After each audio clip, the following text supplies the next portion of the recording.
Week 2, Recovering a Sense of Identity.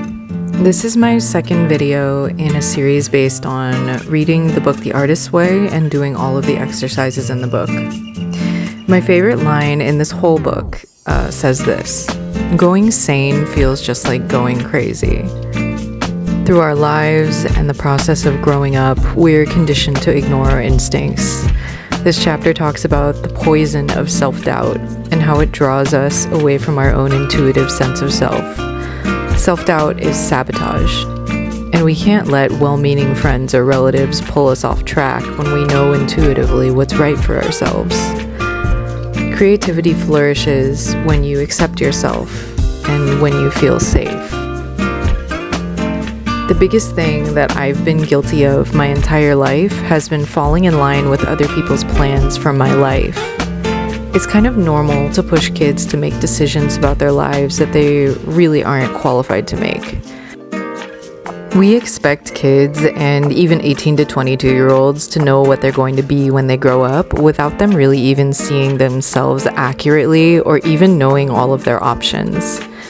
Without this self-knowledge, no one can even make a sound decision because they don't even know who they are or what they like. Sometimes you just get ushered in a direction by people who care about you and want your life to have certainty for their own comfort, because they don't want the discomfort of watching you struggle to achieve something you actually care about. These people are going to find it disturbing when you go sane. Don't be afraid. It is actually healthy to face uncertainty and be okay with it if that's your style.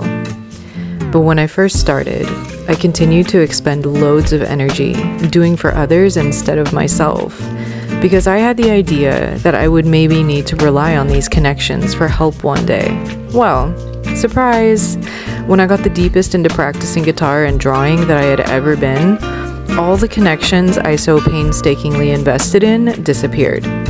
But it was okay, because I was never meant to lean on those connections anyway. Other paths opened up before me that I had never even considered. When you're on your creative path, you will find that somehow a path opens up.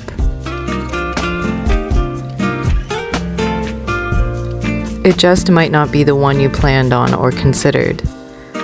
But what does matter is that your path lights you up inside.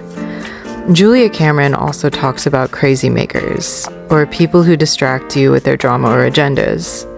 I'll admit, I've probably engaged in a fair share of crazy making just by putting myself in so many situations that didn't benefit me and trying to be a helper or fixer to people who didn't need that, didn't ask for it, and didn't want it.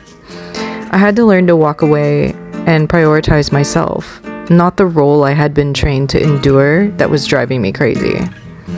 The tough thing is, a lot of people eroticize and fetishize crazy-making relationships, and until I recognized this and stepped away, I stayed wrapped up, expending energy and time that could have been spent practicing.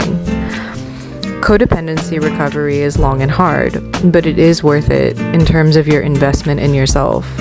At some point, you will begin to notice coincidences or synchronicities. These are signs that guide you towards the life you want. The gas that drives this process is your full attention in the present moment, which helps you see more possibilities.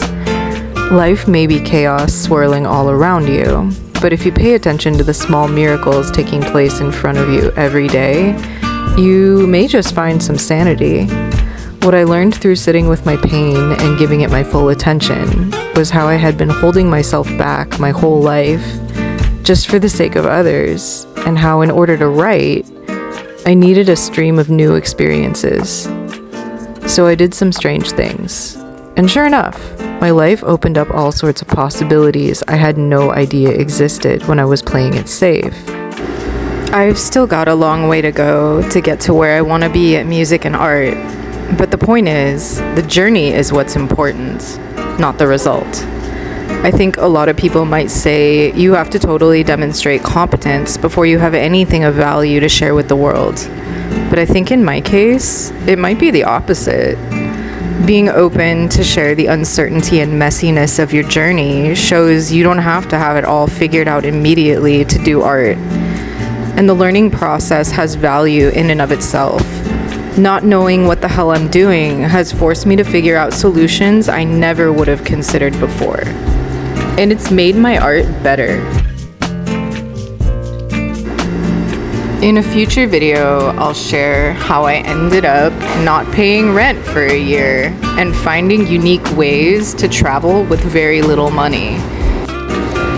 But for right now, I'm not a spectacular, polished, or even financially viable artist, but I have managed to spend the entire last year doing exactly what I want, even after a lifetime of thinking I needed to go to school, have a job I hated, or put off my dreams.